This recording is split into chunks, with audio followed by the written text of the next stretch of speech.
Well, good morning, Center for Spiritual Living, Greater Las Vegas. What a joy it is to be with you on this glorious day here in December in the Las Vegas Valley.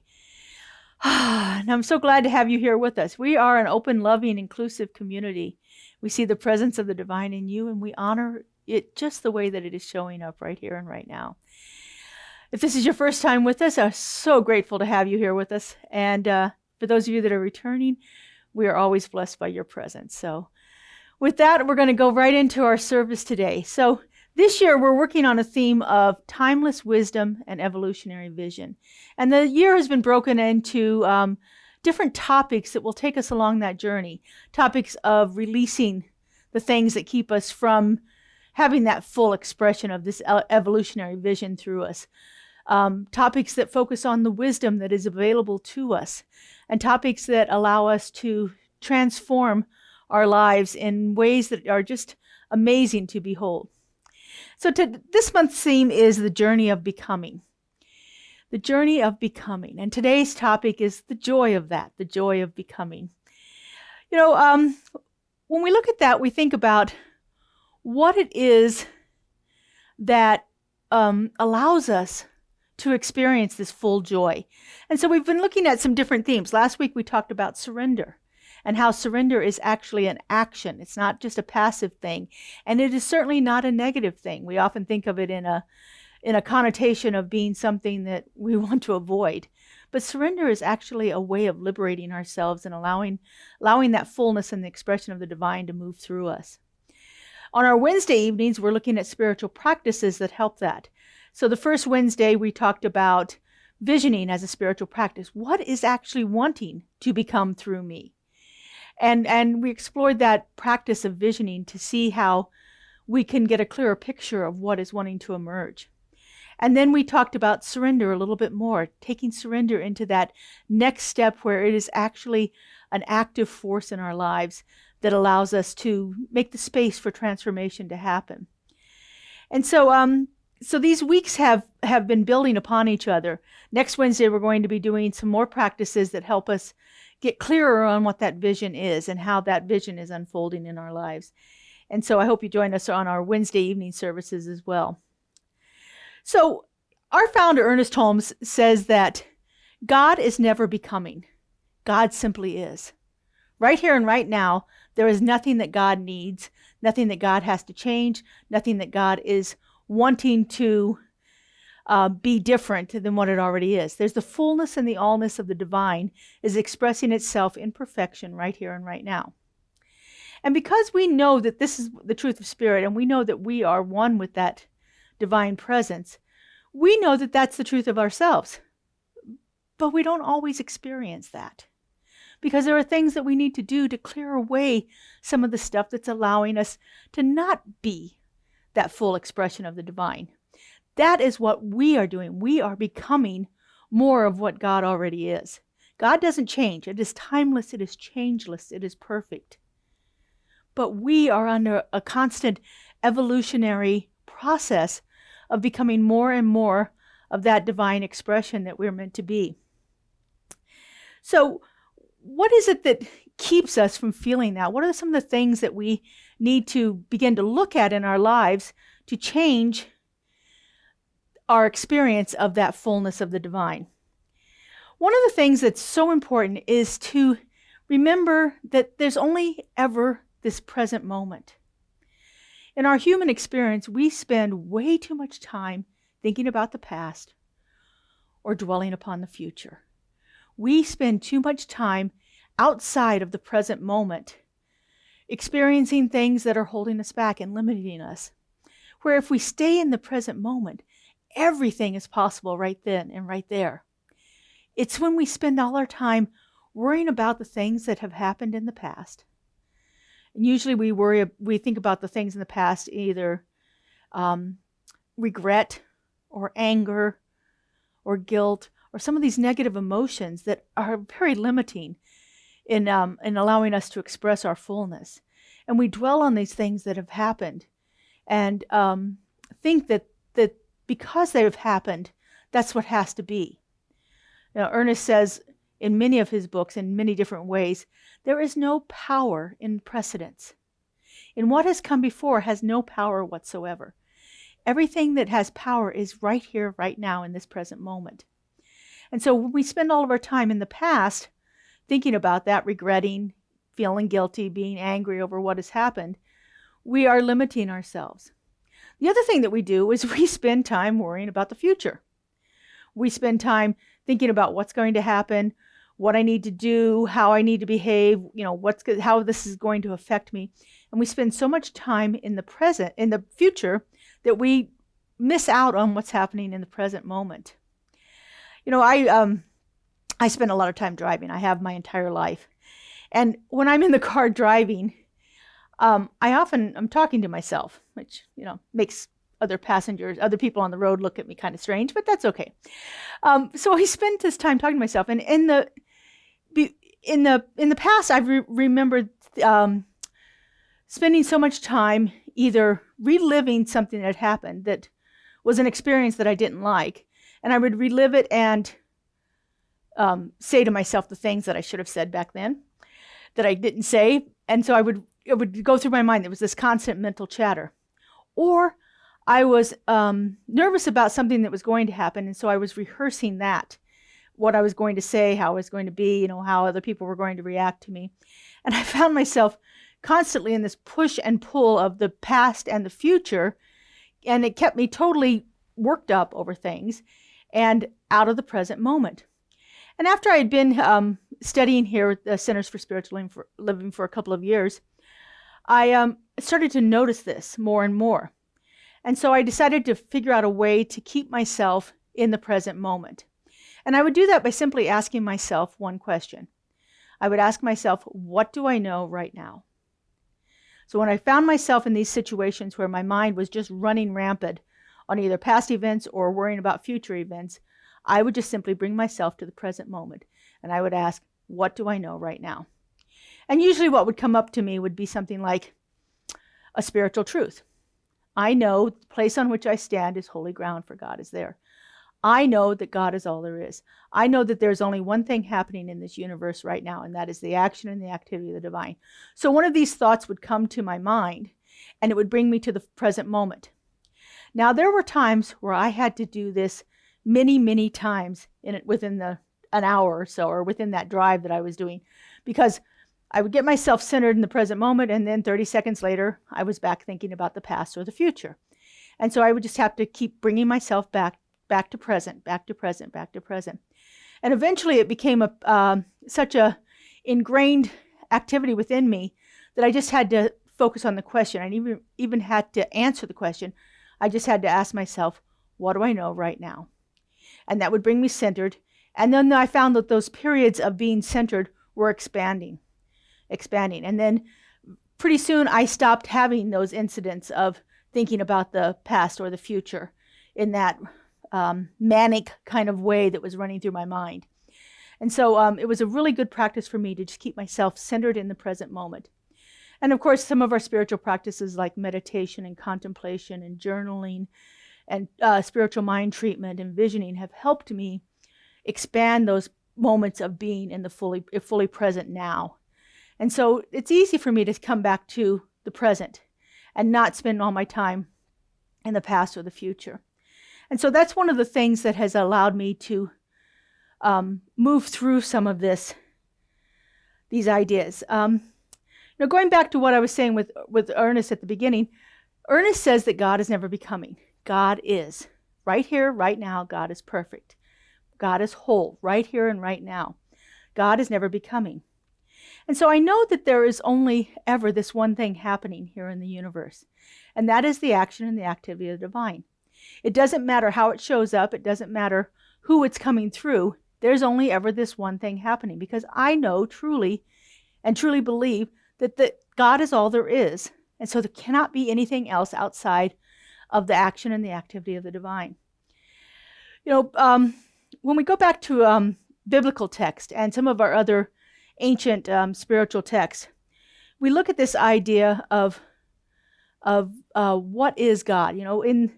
In the book of Genesis, in the Bible, and in the first books of the Torah, there's the story of Moses. Moses speaking to to God on the mountain at the burning bush. And Moses has been tasked with going and setting free his people from the rule of the Egyptians. And he wants a little help with this. And so he asks God, he asks Spirit, who should I say is my God? Who should I say is demanding that my people be freed? And Spirit answers him with the phrase, I am that I am. That's our English translation of it.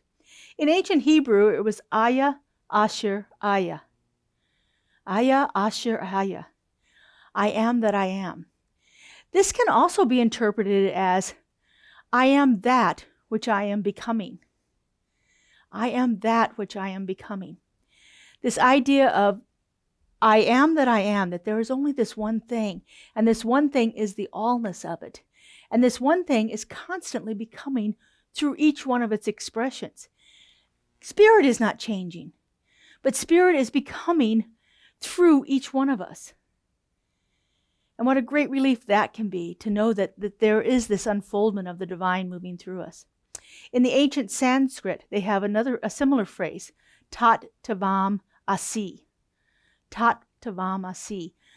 Thou art that, or thou art that which it is becoming.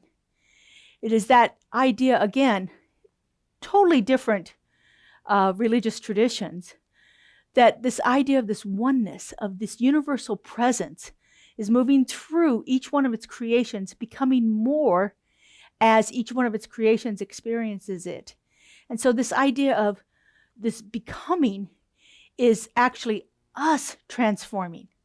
It is not Spirit transforming. Spirit is perfect and whole and complete right now. But we are experiencing more of it through the unfoldment of it within us. And so what a joy that becomes when we realize that this is the expression of the divine. Well, that's why at the beginning I say that, we honor you for the unique way that Spirit is showing up through you. This is one of our core principles here at Centers for Spiritual Living, that we see the beauty and the magnificence of all of the divinity that is expressing in this world, this universe that we exist in. Is magnitude of different expressions of the divine are just overwhelming. And to see it coming through and to see people experiencing more and more of that, that's where the big joy of becoming is. That's what really lights us up. So there are some things that we can do to actually increase this even more. In the Christian Bible, it's written, be still and know. Be still and know that I am God. Be still and know that the unfoldment of the divine is happening through me right now.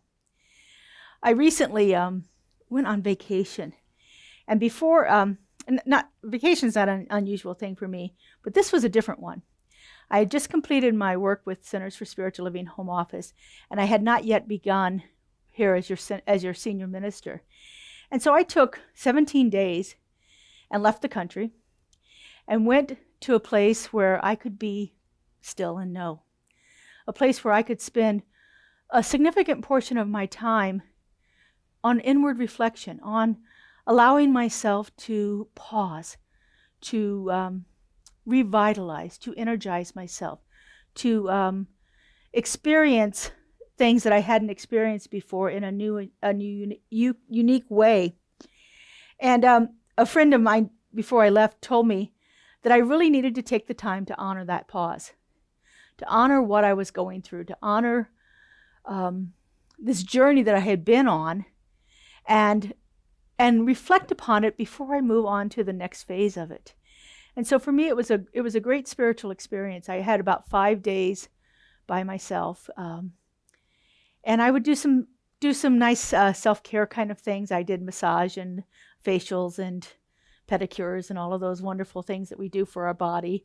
I spent 3 hours sitting in the plaza, drinking coffee, just relaxing under a shade tree and enjoying the beauty that was around me and all of the interesting life that I was experiencing.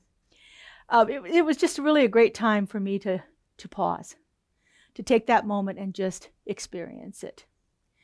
This time of year offers us a great opportunity to pause. Historically, throughout the millennia, people have taken this time, this winter solstice, this time of more darkness, this time where we're not as active, where we're not having to worry about planting crops or harvesting them or tending to animals or the things that have kept us busy throughout the rest of the year.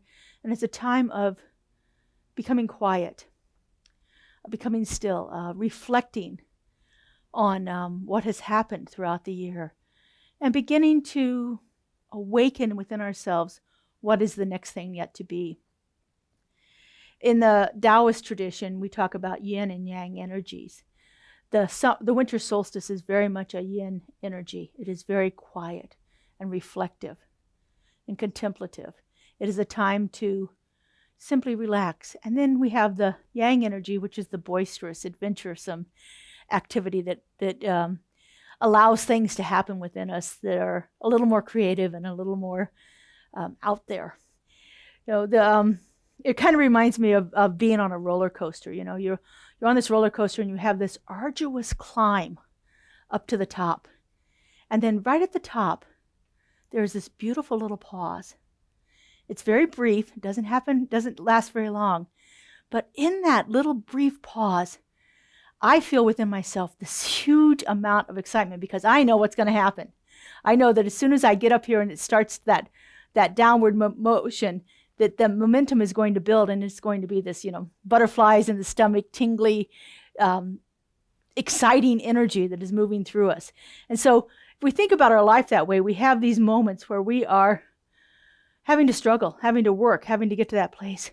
And then we get to it, to that pinnacle, and we kind of pause. And we allow ourselves to just soak in what's available there before we begin that next exciting part of our journey. Our world has experienced this, almost 2 year now pause that has been necessitated because of the pandemic that we've been experiencing. This COVID pause has been a beautiful opportunity for us to take a moment and reflect on what our life was before and what we want our life to become. And so if we spend time in this moment, this pause that we have right now, and not waste it, not try to hurry through to the next thing, and actually spend some time in this COVID pause that we've been forced to endure here, then there's a gift there for us too. I've heard the phrase bandied around quite a bit lately, the Great Reset, that our world is experiencing this great reset of priorities. What is important in our lives? How do we want to spend our life energy? If we take the time and we honor this moment that we have and not try to push through it to get to the next side and actually just really be still and know what's available for us in this moment, I think there's a great gift there. One of the things that we can do in our lives to begin to develop the habit of this is to just set ourselves a reminder to take a moment and pause. Most of us carry around a cell phone nowadays that has great timers on it. I have an app on mine that will ring a chime at whatever intervals that I want to use. And I usually use it for drinking water because I have a tendency not to drink enough water. So I'll set myself a 5-minute timer. And every 5 minutes, I'll take a drink of my water so that I can get that in. But lately, I've also been taking that moment when I take my drink of water to actually pause and to just sit quietly in the silence and just breathe for a few moments. It doesn't take long. It doesn't really interrupt my day. I'm doing something different anyway because the chime has told me to do that. So, if we can find these ways to give ourselves some kind of a cue to take a moment and pause and to allow ourselves to experience what is available for us in this present moment. Because remember, this present moment, this now, is truly all there is. Past and future are just human constructs. Spirit only knows now. Spirit only knows this present moment. And in this present moment is the fullness and the allness and the joy of what is becoming through us. And so take this time, pause, Schedule your pauses in the day. When you have an extended pause, honor it. Allow yourself to really feel it. Allow yourself to be revitalized and re-energized and rejuvenated by these few moments of being still. It's a great gift that you can offer yourself.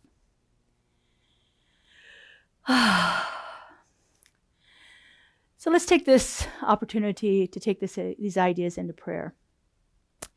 Here at Centers for Spiritual Living, we use affirmative prayer. We call it spiritual mind treatment.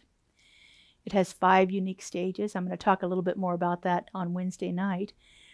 But it's a great gift to give yourself to spend time knowing truth, speaking truth aloud, and affirming that this is really what is happening in your life, and giving thanks for it, and then letting it go. All right, so I just invite you to take a moment and turn within. And do that in whatever way is comfortable for you. I like to close my eyes, take in a nice breath, and center myself.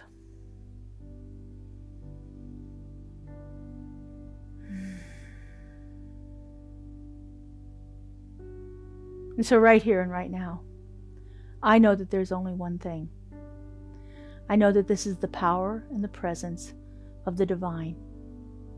I know that it is the allness and the fullness of this entire universe, that nothing exists outside of this one power, this one presence, this one unconditional loving creator that has brought forth everything into existence.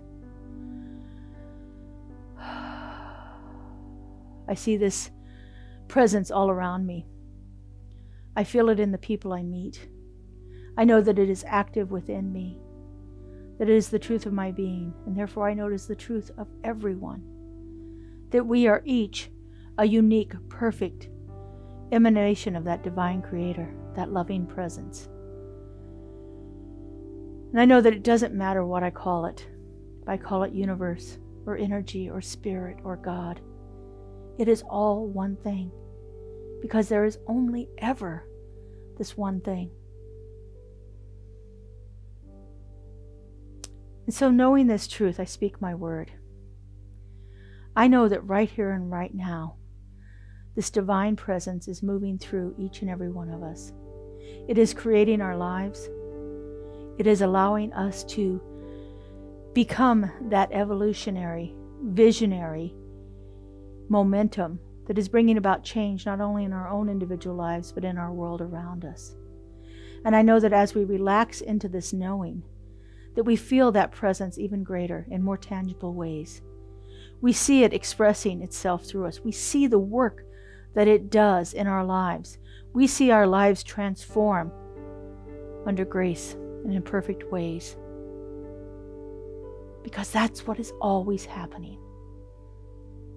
The action and the activity of the divine is unfolding itself into each one of us as we are becoming more of an expression of it.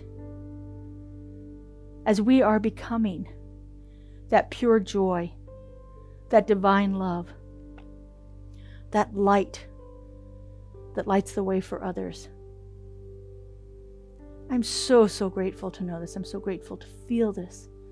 I'm so grateful to see it in action in our community, in our world.